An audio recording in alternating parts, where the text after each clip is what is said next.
But here we are. I'm Don Gertz, and I'm with my friend Greg DeMarco, and we're talking about John Maxwell's book, Everyone Communicates, Few Connect. And so far, we've done, I think, 4 chapters, and now we're on the 5th chapter, which is actually the last chapter in the first section. John breaks it down into different sections. Where the first section was connecting principles. So the first five of sessions of these podcasts were all about the principles, and the next one we're going to go into connecting practices. And chapter 5 is all about the idea that connecting is more skill than natural talent, and I think that's an interesting idea. When we talk about, I think sometimes we perceive that people that are gifted or talented in certain things are way better at whatever it is than the rest of us. And I don't know that that's entirely true. I think sometimes being gifted at something, if you take it for granted, you're not going to try it. You may think that you don't have to develop the skill, but a skill is something that you can develop. If you have a natural ability or natural inclination towards it, you're going to be able to develop it maybe a little further than somebody that's not as naturally gifted as you. But even if you're not, everybody's gifted in some way towards communication, because that's what we're designed to do. We communicate. So working to develop it, I think, is the idea that it's a skill that can be developed. Yeah, I think you're right. There's lots of examples out there that we could give about natural talent and skills, but I know that at some point in my life, for example, I was not very outgoing. I was shy and timid, and that kind of interfered with my social life, if you would put it that way. But I gradually started to learn certain skills, which I became quite good at. And connecting and building rapport with people was one of them. But that took some time.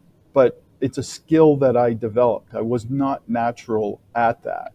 But in actuality, I think I found something deep inside of me when I was trying to learn this skill, that I was actually quite good at it. So maybe it was something that was hidden deep down. I don't know. But all I know is I needed to develop that skill.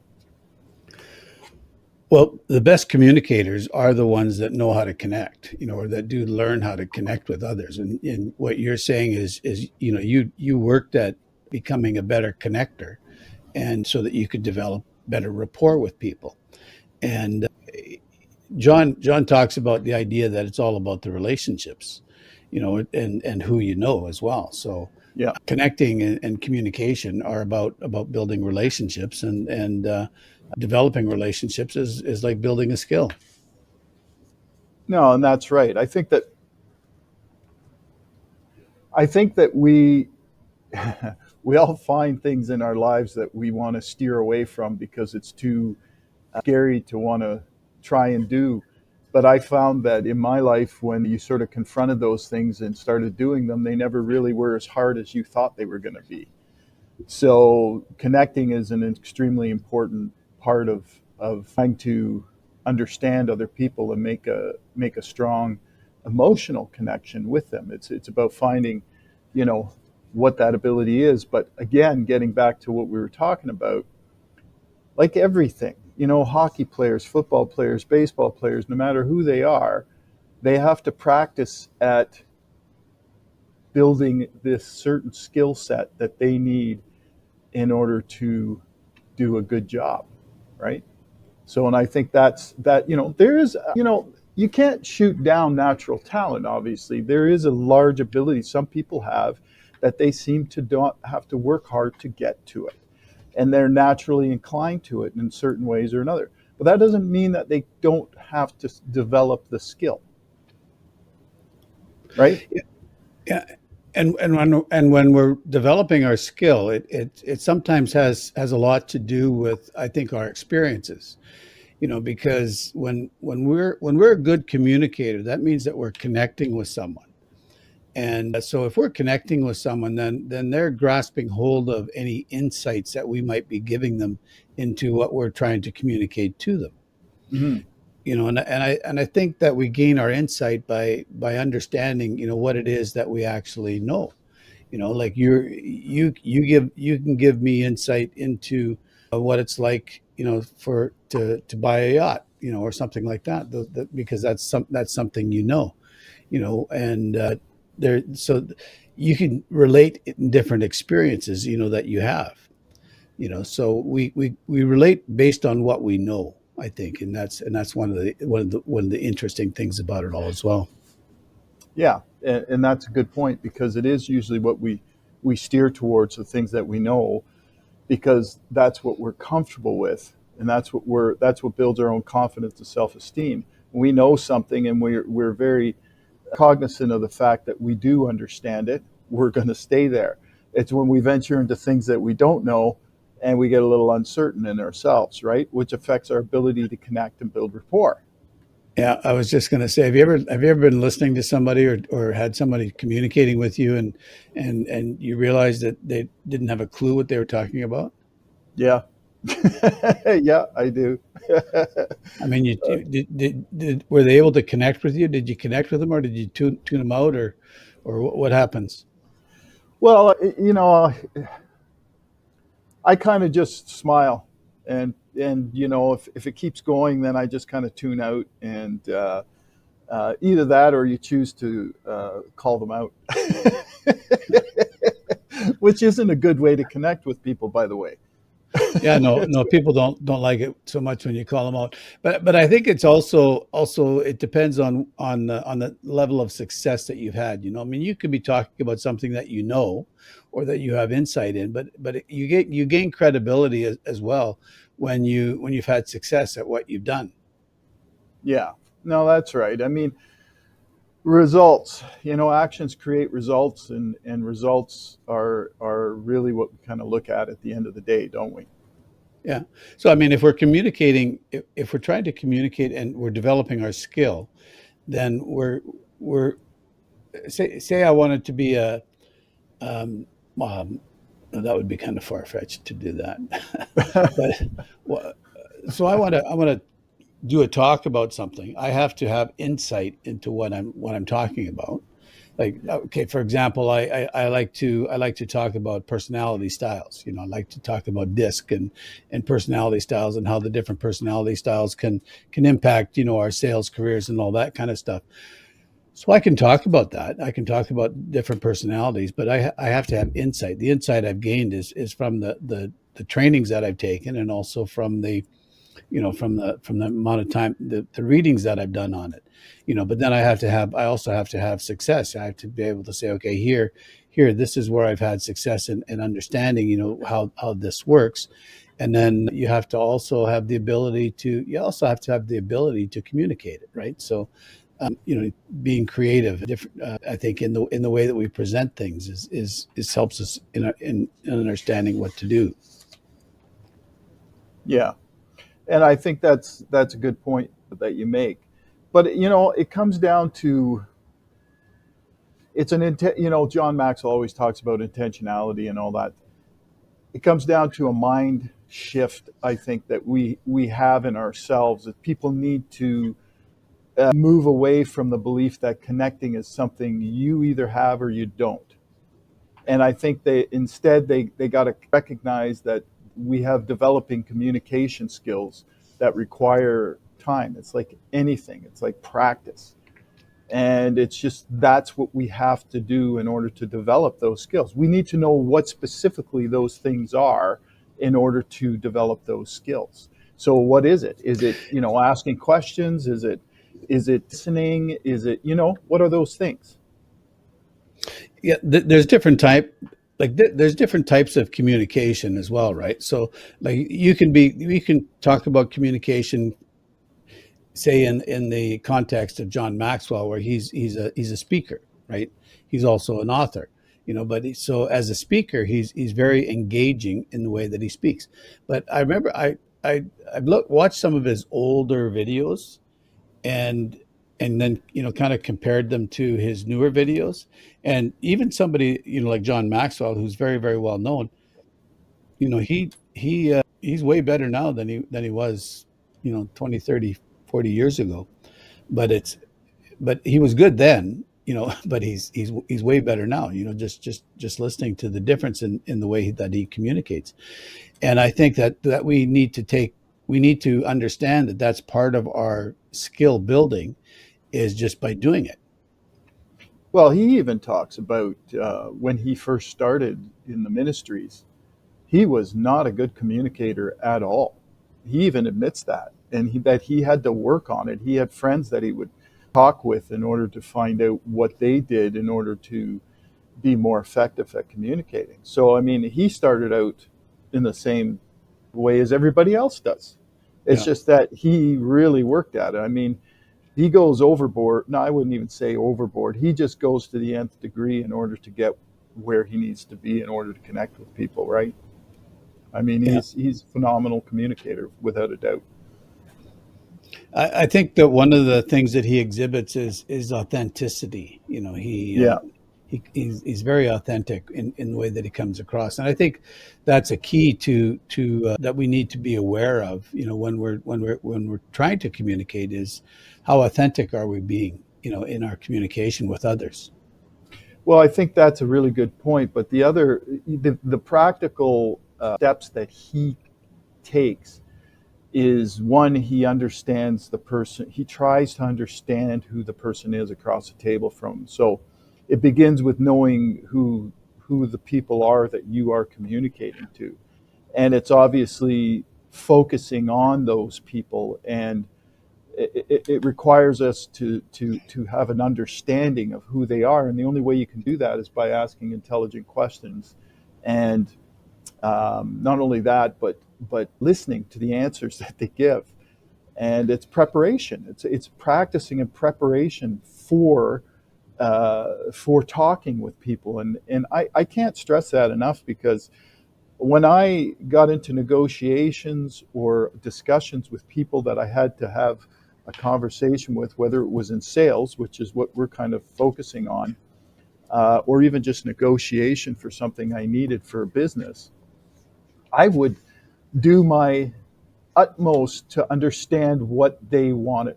I wanted to know the motivations behind those people. What do they want? What is it they're looking for? And how can I provide to them what they need and require? And I would work that out ahead of time so that I knew what I was getting myself into. Yeah, yeah, it's important. Yeah. So we talk about we talked a little bit about the different the way that John Maxwell connects, because he connects, with groups when he speaks to them. He connects with people when he's an author, where he writes to them. But for most of us, it's connecting one on one, which is what you were referring to, connecting one on one. And I like what he says, is that most people believe that it's easier to connect with people one on one than a group or an audience. And I believe that's usually true, because they have more practice connecting with an individual than they do with a group. So, and the way to overcome the fear of speaking to larger groups is to practice using the skills you acquire. So I think we start by being a better connector, or a better communicator one on one, and then as we get better with that, then we become better at when we start speaking to a group. But how do you become a better connector or a better communicator one on one? He gives us 4 points. He talks about having an interest in the person. Mm-hmm. And you've talked about that. In what you've said is you have to be interested in the person. If you're not interested in the person, then why are they going to care what you have to say at all, right? Well, exactly. I mean, it's like when you're selling something and you're not showing any kind of enthusiasm for the product. Then why the heck would somebody want to buy it from you if you're not enthusiastic about it? It's the same principle, right? Yeah, yeah, If you're not interested in them and you're not interested in learning anything about them, why the heck do they want to talk to you? So when you're interested in them, when you're showing interest in them, you're actually putting value on them because you're showing that you're interested in them as a human being. So you're Yeah, placing value on them. yeah, exactly. You are placing value on them, and they get the sense of that. Even if they don't say you're putting value on me, they know that there's something special about them because you're focused on them. Yeah. You and know. and when you're valuing them, you're you're putting their interest ahead of your own as well. Well, exactly. And so that's one of the things that really builds rapport and connection with people. If they get the sense that, wow, you're really putting a lot of focus on me, more so than yourself, then that means you care about me. And that brings a smile to people's face.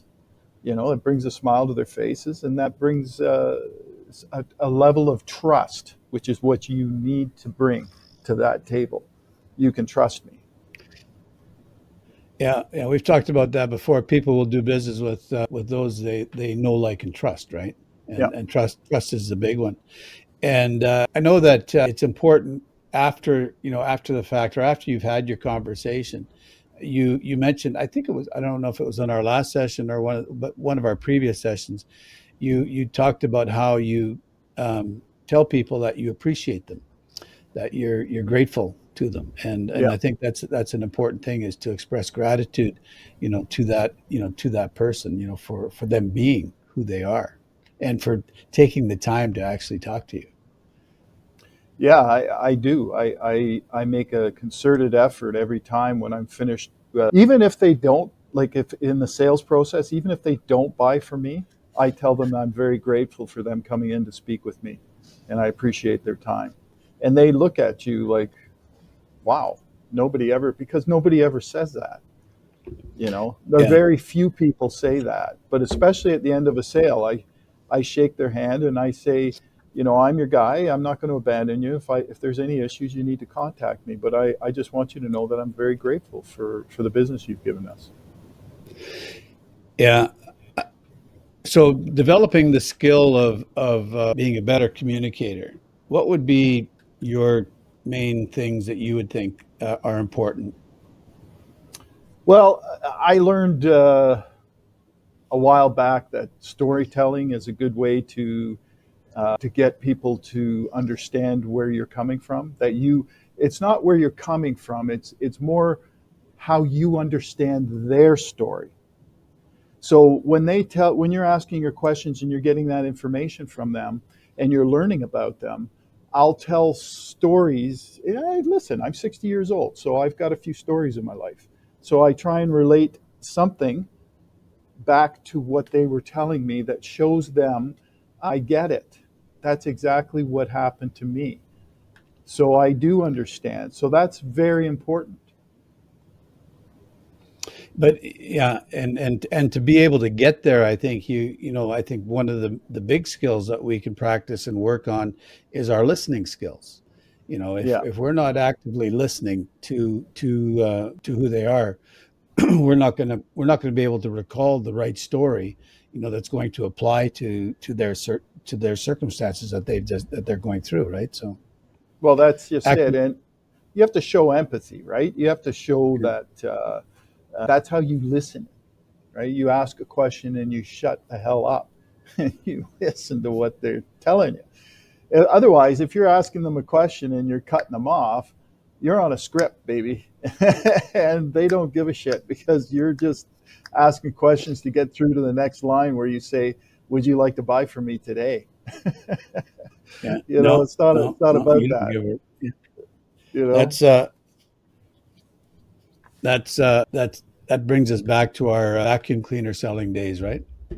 Well, here I'll give you a quick story. When I was in New Mexico, I was curious to know that if I moved down there, how much would healthcare be?